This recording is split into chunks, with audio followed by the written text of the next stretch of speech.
for.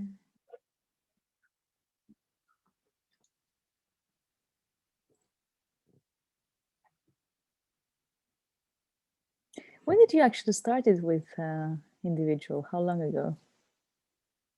We're not live yet. It's like off screen. Well, the project really started with a company called Next Level U about 6 years ago. And then I got very, very sick and recognized that human potential was about more than, well. Now we're live. That's a whole other story. So I'm just trying to share on your. Was about more than, well. Now we're live. That's a whole other story. Give me a second. So I'm just trying to share on your. Oh, cool. I'll go on my Facebook. Well, now we're live. That's a whole other story. Give me a second. So I'm just trying to share on your.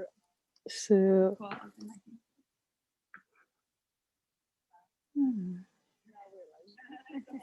We have a little bit of a double screen because I'm trying to share on you. So.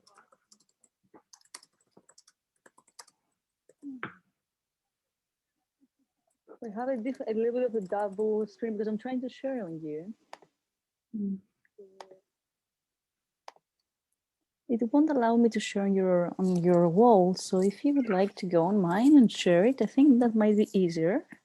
For some reason, I think you have some restrictions in your sharing on your wall thing.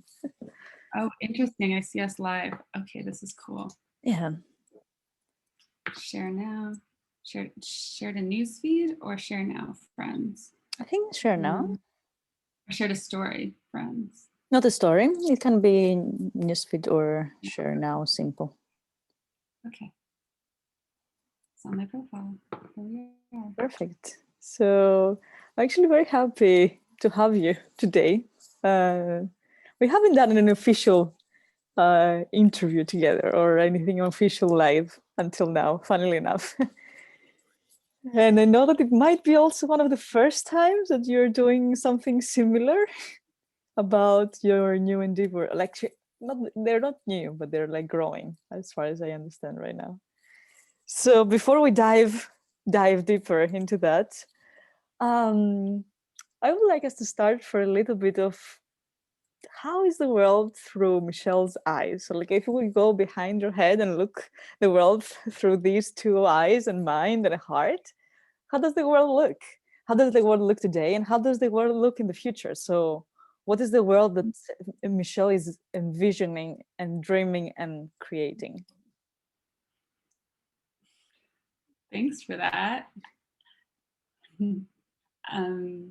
I'd say that the world that I'm creating, or the world that I'm experiencing personally, is actually quite visceral and quite sensory. So I can feel my heart. I can feel my heart chakra. I can feel that there's almost no space between, where that energy lies in the rest of the world. It's very free. I'm pretty tuned into something going on here, some third eye energy. I recognize that there's probably some areas in my physical being that I pay less attention to. One of them actually has been here and speaking freely and expressing freely for a few years. So it's nice to be here and getting to exercise that area. The world that I see is very beautiful. It's very, very beautiful, and it's very harmonious. And I also understand that it's coming from a place of spending many years consciously hacking my consciousness to see the world that way, and that everybody has different experiences of the world, and they're all valid and true at the same time. So I see the world with a lot of love and also a lot of compassion because I've seen the world through a lot of darkness as well. So I can integrate that and appreciate that. And as I look into the future, I think a lot of the essence I'm seeing is around healing trauma, so that we can be in a space of greater love and greater appreciation, and that we can start to break down the bounds of where we actually experience love. There's some really nice meditations that help take us there. But I know I certainly experienced when a feeling of lack in my life. The amount I can love sometimes is only my dog. I only have enough space to love my dog, which I do love her a lot, a lot. But you know, as there's more space inside of myself, my experience has been that all of a sudden I'm, you know, walking down a path and I really love that little Tweety bird in the tree, and I'm loving that Tweety bird too. And then I start to love the tree, and then I love the person that's walking past on the path who's, you know, got a scowl on their face, and I just kind of beam a little love at them, like a little of that. And so, yeah, I suppose that's how I see the world, and it's a nice place to be. But as we discussed, we have our bitchy days, and yesterday I had a bitchy day, and I think that's perfectly, you know, part of the full experience of life, because we have human bodies and we get lack of sleep and things aren't always perfection. So that's your answer. Yeah, I was just telling you that I think this bitchy day passed from yourself to myself today, and I kind of feel that it's normal. The true question is like being an entrepreneur, no day is the same, like which has its positive and its negative parts. But how do you actually balance, like, between, there are these bitch days that you probably don't want to do anything and you feel that everything is like no reason of existence, like you just want to throw all the way and just dive into like nothingness. And then there are the other days that you feel the most inspired person and the most energetic person in the world. To navigate. I feel like I finally have an answer to that, and it's that I'm not operating in a vacuum at all, and nor are you. I feel like my entrepreneurial activity is part of these waves, and these waves are groups of other people and energies, and that when I place myself in this wave of the collective, whether that's the team at Individual Health, our collaboration around Warriors, you all of a sudden, when there's gaps, it's all of a sudden like someone else is there. Like if I'm not being the fire today, all of a sudden someone else is the fire. And, you know, I think sometimes we just actually really need to be heard and be listened to. And, you know, jumping on a call yesterday, I'm pretty sure the person I met up to talk about finance with didn't need to hear about what he heard about, but he held space for it. Thank you. So I think there's this piece of, if we're humans first and we show up as we truly are, we might find that the collective capacity has a lot more capacity to keep the ball rolling in interesting ways than that any one individual at that state in time. So I've been a bit shocked lately at how cathartic work can be when I'm around people who I can be incredibly real with, and I hope they can be, you know, incredibly real with me. So I think that's the answer. It's like we're doing it together. Like we're alone, we're entrepreneurs, but we're like totally together as we're doing it. If we're operating from that place of collaboration and partnership and exploration and sort of unattached discovery, you're really good at that. You hold a lot of space for potential, a lot of space for potential. You have raised actually the point that was, it was like the small stone under my feet today. It's like collaboration, right? It's like co-creation actually, because the words have been also they evolve as we go. So collaboration has started becoming co-creation in our circles lately, and it's interesting to see when words actually start transforming. And it was this feeling of, how do we actually really truly collaborate? How do we create something that benefits equally all parts involved? Because for me, this is the true collaboration. Everything else is a little bit of patronizing. It's a little bit of like coming under an umbrella, right? And I feel that this is a subject that we are all exploring together, and every conversation can bring it like one step further. It's not just for solving it between the two of us right now. It's like, okay, we know how to create perfect collaboration. That's it. But there's this small of how do we actually become a little bit better into taking into consideration all parts and what they need, not what we believe that they need. So how do you work with your projects? Like, do you work with the traditional structures of hierarchy? Do you create with collaborations? Do you create you work with individuals that are just coming together in like outsourcing modality? So how is your structures of your projects?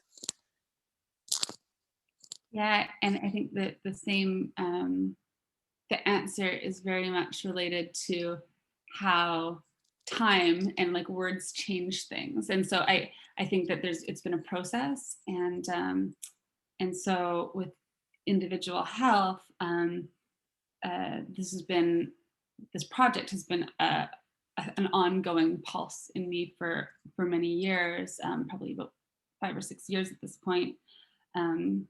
And then there was various people and energies and circumstances that really allowed it to be birthed in a very deeply grounded way.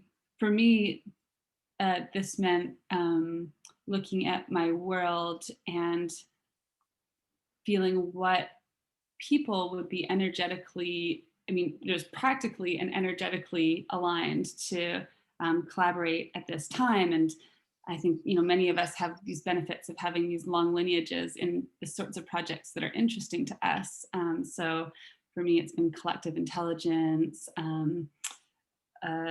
different sort of health related projects, and like marketplace art, creativity projects.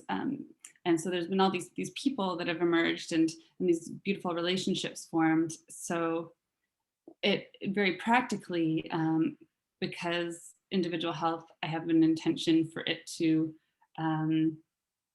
go more of a sort of a venture capital, more traditional, eventually creating structures for public participation, that and it is in the space of nurturing. I did start working with a number of really talented people as advisors, and those relationships over the course of the months has evolved to more of a like leadership team dynamic, because I think it's just natural when they can see the potential and the momentum, and we're enjoying working together so much that it's just that step in feels really natural. And so my lesson learned, and something that I've really had to learn the hard way, because I can be very enthusiastic and want everything right away. And it's like, okay, you're gonna be this, you're gonna do this, I'm gonna do this, and it's all gonna get done.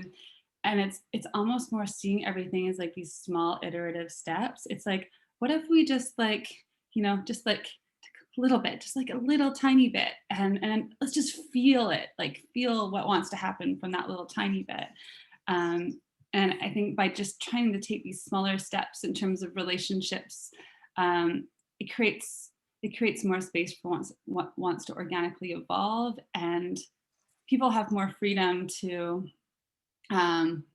sort of adjust, because everyone has their own lives. I think everybody I'm working with has their own businesses. And and sometimes more space is created because someone exits one company, or there's a different family situation, and then then this project's there, and if that's where their energy is called, then that's where it goes. So it's been a really organic process, and I feel very grateful, because I haven't been in a situation to I've been in a situation to work very hard for what will happen in the future, but there's a lot of like goodwill and trust, and yes, agreements like the FAST agreement that help ground and navigate things.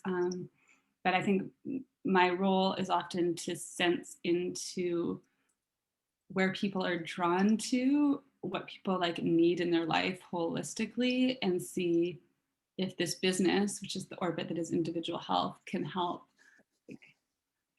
We all want connection, we all want community, we all want a place for creative expression. If this business can serve those personal needs, and then that has a reverberating effect in the outside world, then it feels like we're all in the right place at the right time. So I certainly feel like I am. I'm not sure that answered your question, but it's been so organic and flowy. Sometimes it's hard to look back and because it wasn't this step and this step and this step. But I do, knock on wood, have a seed fundraising to do to make things, in a very knock on wood or very, grounded way, much more real in the coming months. So stay tuned. Yeah, I know that you're just before quite of a big step in your company, and that's gonna be like the VC funding. But before we go there, I would like you to just observe a bit. Like, I love that you introduced the term organic in business, because it's something that is not it's not like directly connected. Let's say it's not a word that comes up in business often. It's not two things that they're seen together. But I do feel that there's a lot that we are learning from the way we actually operate organically and the way nature operates, and that's why we were going on the path together of the warriors4elements. And you did refer into the element of fire, that I guess is the one that resonates the most. How do you see that being part of what you're enabling? Or how do you see that as a restriction sometimes also? So how do you see that this force being through you? So I think I'd like to sort of share a little bit more context there, that because Eliki, you've really formed this foundation of through a mastermind format of people understanding each other through the elements, through fire, through water, through earth, through air. It's created a language and a framework to sort of see these groups of people and who's playing roles and how they're playing roles and how they interrelate. And in the constellation of working with you, it's I mean, I knew it, and you were very clear to me that I am the fire element and you are the air element, and there's others that play other elements, which just that acknowledgement of that had me reflecting on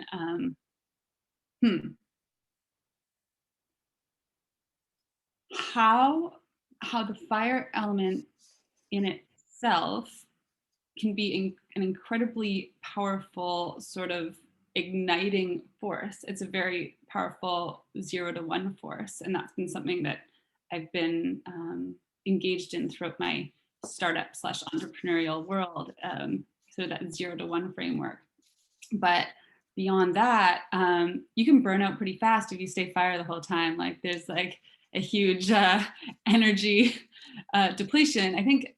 And I definitely see myself as a being of the world, but just biologically, being a woman with a lot of fire can be really hard on your adrenals. Like this is where the health science comes in, and this is where most of my close friends, female friends in the business community, have had major burnout incidences that have really detrimentally affected their lives. And men as well, I think it's just disproportionate because of our hormones and that sort of thing. So actually I like being fire. Like I like that adrenaline, I like that energy. There's something in me that it's like I can play that role, just can't play that role all the time. So it's been interesting. What I've recognized recently is that in different business groups, I'll actually take on different elements, and similar to how you're air in the warriors circles, in individual, I feel like I'm increasingly being air because I'm sort of holding space for the all in a way that sort of is ethereal.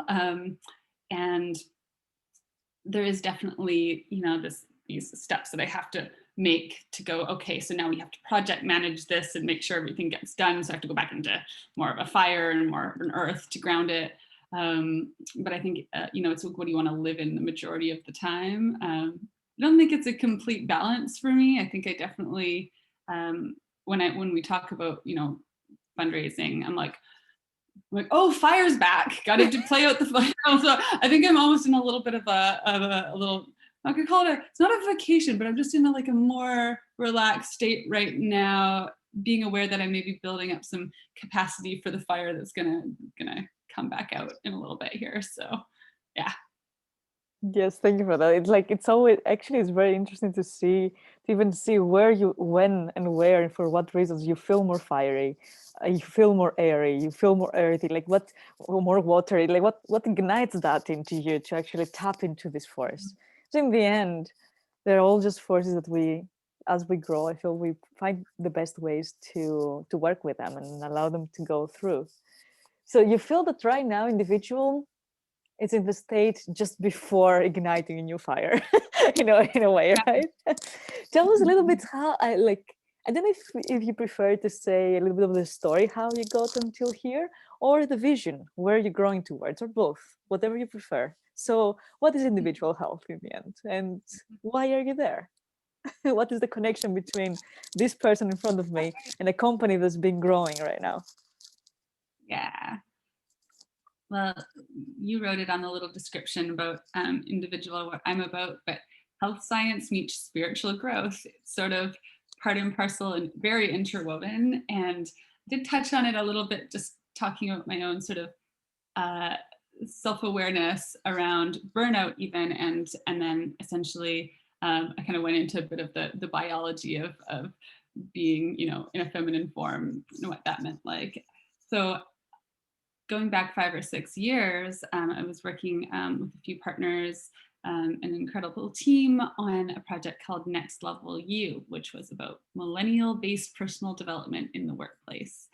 And we were using the framework of integral theory to design essentially an operating system to align people with their future self-growth path, and creating, I guess, more awareness and structure and framework for introducing more flow into the life of a millennial employee. So it was supposed to be a software for an enterprise and sort of a new take on HR or personal development that would be more reflective of the current millennial population.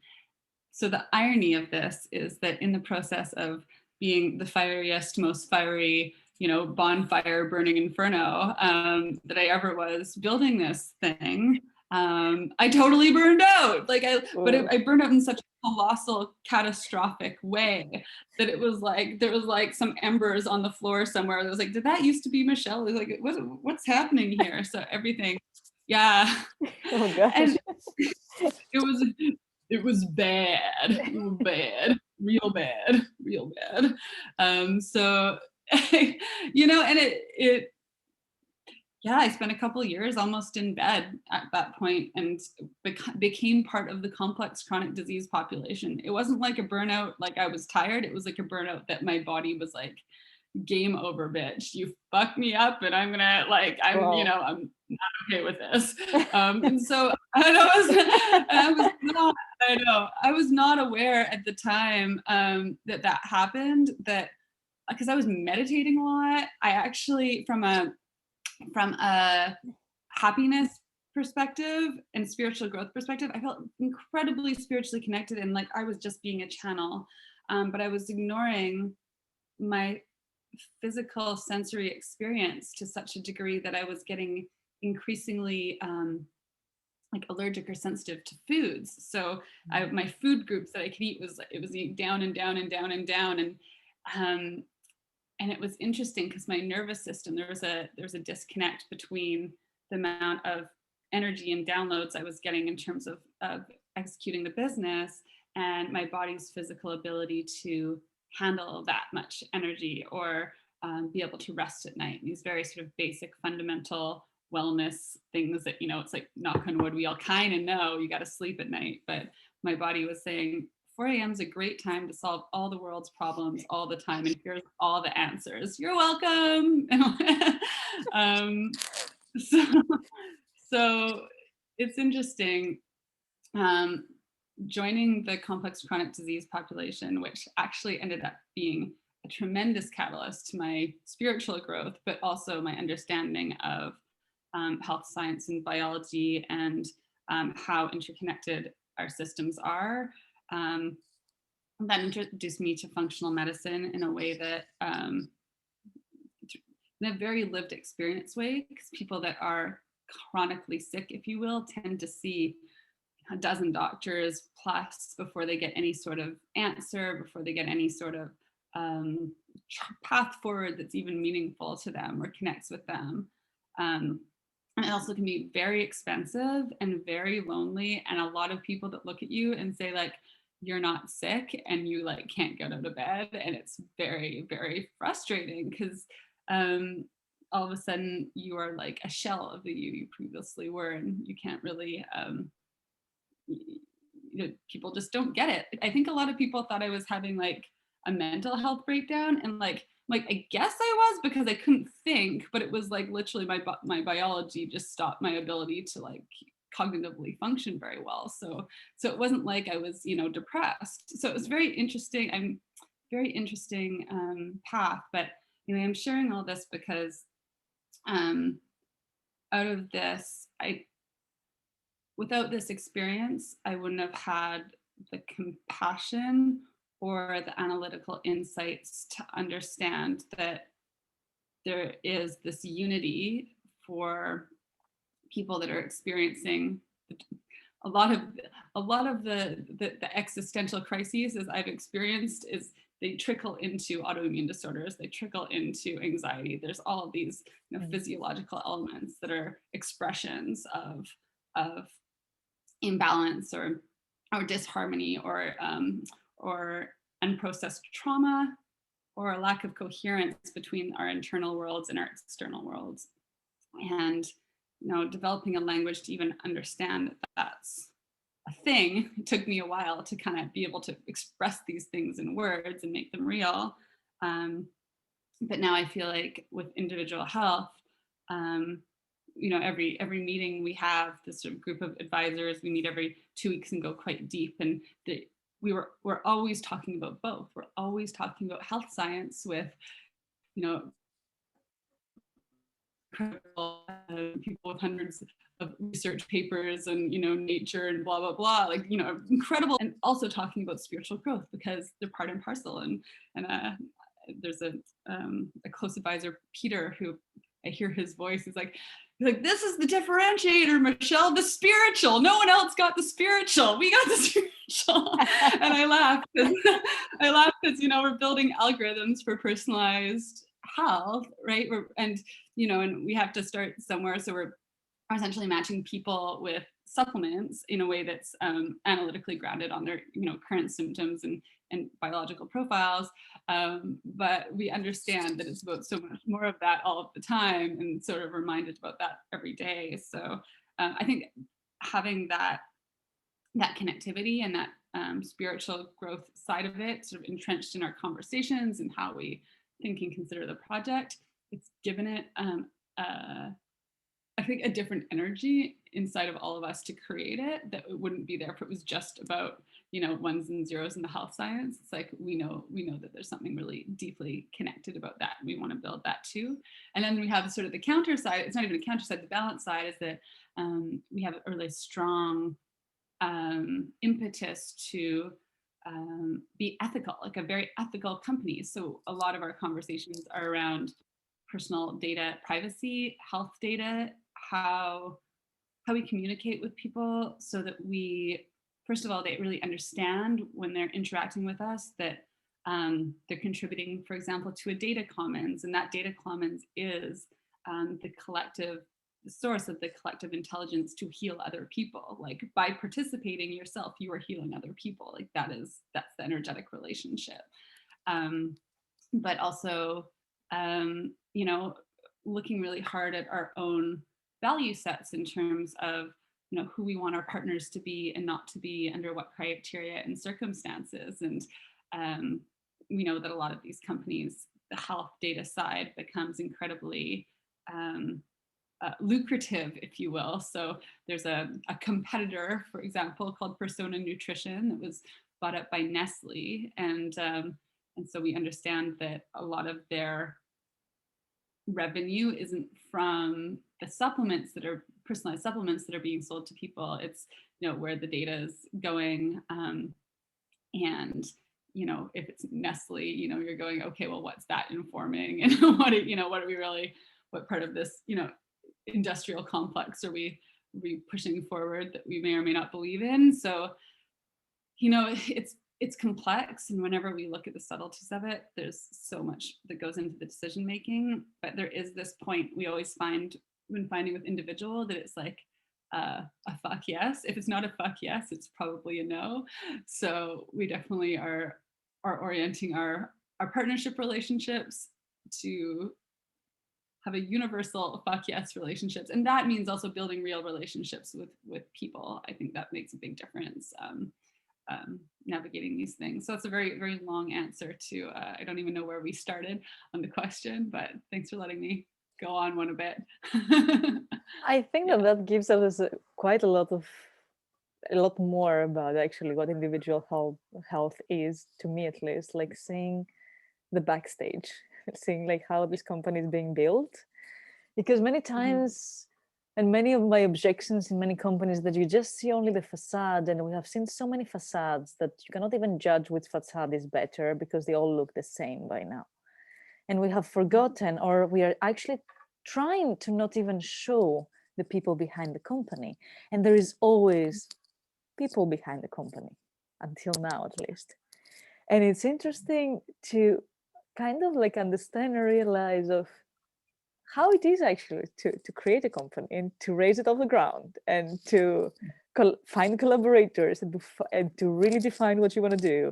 And once you have defined what you want to do, to see if anybody wants to buy what you want to do, and how do you combine the two, and how do you live in between until you define. And when it's defined, then to see how actually I'm bringing that forward, and what would that become, and what will that affect? Because every company, we're always talking about impact and growth.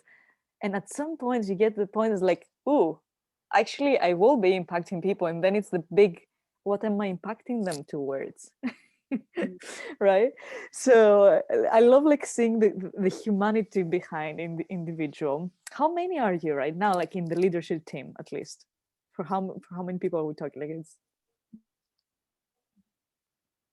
Well, it's interesting. I'm doing, so leadership team, I'm saying about 6, because when I say 6, 7, it's that, you know, there's some gray area. There's a few gray areas with people of whether, you know, advisor or you know, on the leadership team, but we're navigating that now. But it's bigger than that. It's bigger than that. There's a development team that just started. They're super great, and they're hoping, I'm hoping and they're hoping that they're gonna join up as well, beyond being contractors. An amazing, you know, UX UI designer who I'm meeting with in a bit, social media marketing manager who like love, maybe she's watching now, hi. So Andra, so it's quite, it's, I would say that we're looking more like a dozen of us, maybe a few more. Yeah. mm-hmm. Yeah. It's part of the challenge is just getting into a metronome where like we're kind of communicating enough in the right ways. So just having little touch points and check-ins. For example, there's an incredible I'm going to say chief experience officer Future, who has just worked with a lot of impact companies, and she just knows across the board what to do. So she's been like mentoring Andra to become a social media manager, which has been, you know, really great for her. It's nice to have experts. I kind of laugh at this because I am like an expert in like nothing, you know, and I'm like the uber generalist. And I'd say, and it's so nice to know when you're surrounded by people that you can just trust what they say, because there's like, you know it, cool, yes, let's do that. So I think right now I feel much more like I can be more responsive and kind of like listen to the advice and just take it most of the time these days. Like I think when I start working with people, I don't take their advice right away because I'm like getting to know them and figuring out, you know, if it's aligned and where it's coming from. But now that all of these relationships are so personal, I'm like, Perfect. Let's do exactly what you said. Okay, great. How can I help? Okay, great. So that's kind of the flow right now. Actually, I love this spot. I think that's the sweet spot when a process really start accelerating, because like in all the new types of systems that you do take much more a free flow or more a flat organizational path, Mhm. there are tricks that used to work into a pyramidic structure, but that actually slow down the processes in a flat organization. It's kind of like it's a little bit of upside down somehow. And I have seen myself that really actually choosing the people instead of choosing the strategy. So choosing the person who will tell you the strategy and really, really Yeah. trusting them like 300%, it's just so much faster. And it creates such a coherent field because it's because of trust in the person that allows them to grow also themselves and to expand and to kind of flourish and show all of what they have inside of them, you know, in a way. But I know that before individual health, at least until very recently, you had a lot of other babies in the basket also. It was not I the only did. baby. And also you have a life, you know, it's like you have also your personal life. How do you balance, like what is the Well, balance, like how is it achieved, if it is? I've been thinking about this, and it spans many, aspects of life. But I think there's these periods of, it's almost like I many of us during COVID and various reasons, it's like, okay, now we're kind of starting again. We're not starting fresh, but I had a rebuilding 0 to 1 last, I guess, spring, year and a few months ago, and so it was a bit of a diffuse, like teaming up with people that really loved being around every day and going like, what are we gonna do? We could go a little bit here, a little bit here, a little bit here. We explored lots of things, and then I started exploring things outside of that group, which was, so I think, yes, if you had talked to me in November and December, there was like 7 things. Like it was a lot of things. So I'm gonna call it the Palmer's version of Michelle's, project trajectory. And that, it was a really important growth experience because it was really tapping into,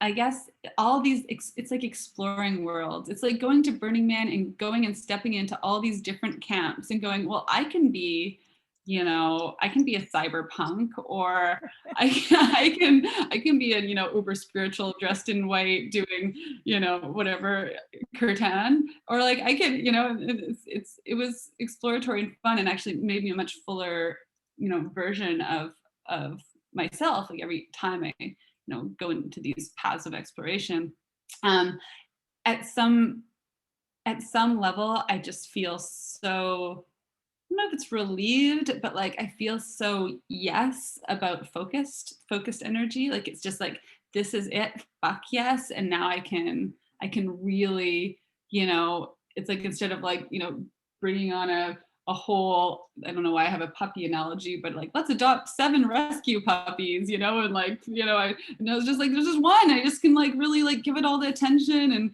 and I mean, my brain's less scattered that way. I feel focused when I wake up. I know what to think about. And it's very holistic and integrated. So I actually think it's more of a stage thing. I think, if and when the time comes, and it's strange to think about, but, eventually individual will fly off, on its own, and I think it'll be years, but eventually that will be the case. And I will either not be the right person to lead it or anymore, or whatever factor happens.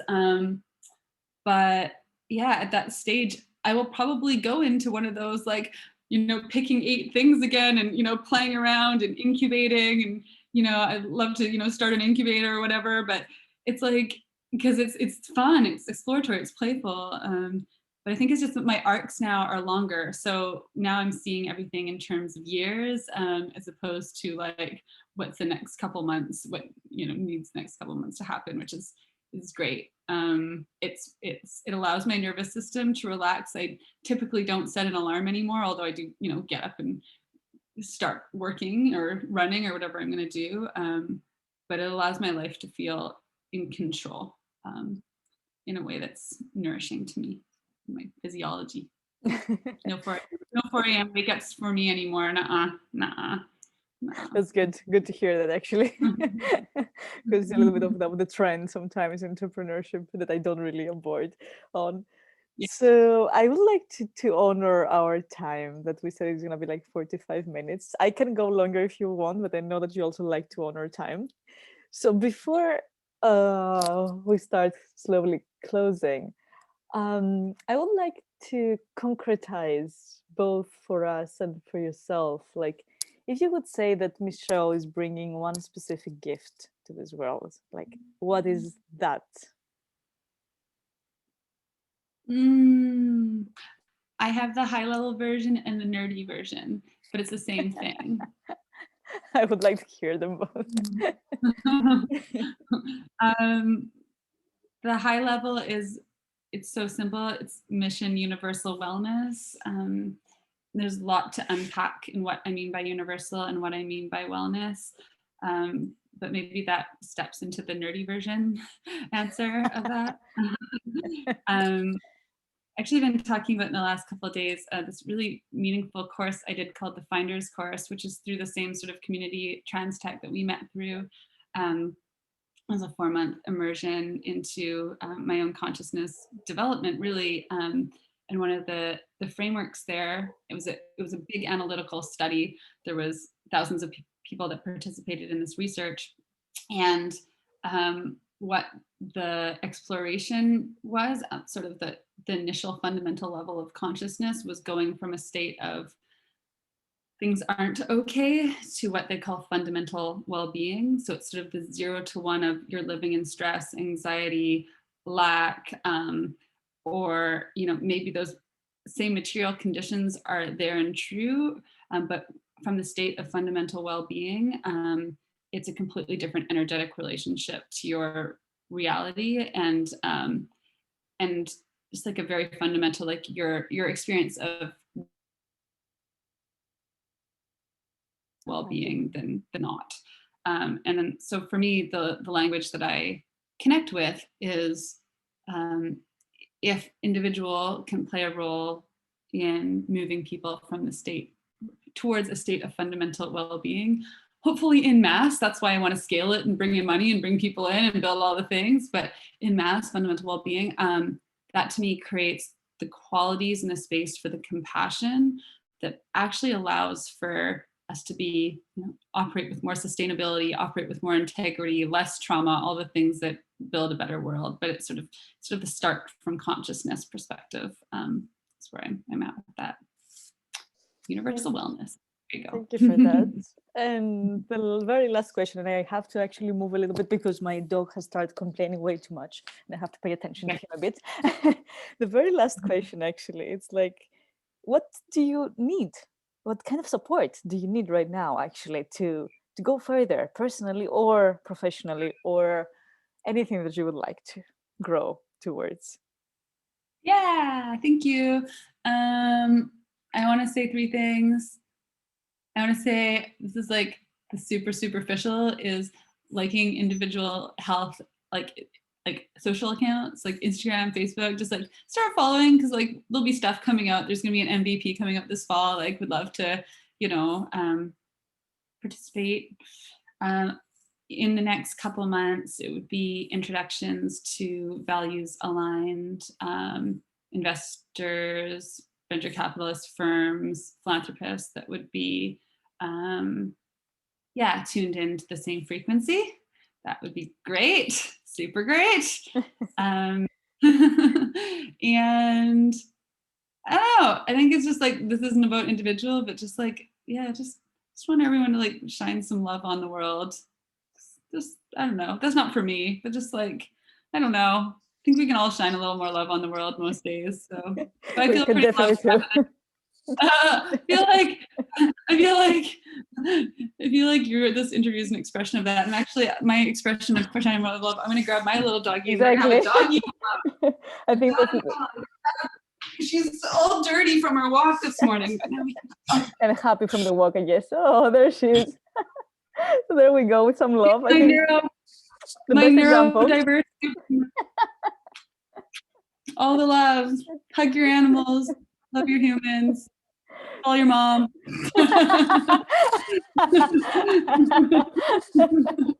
And with that advice from a street entrepreneur,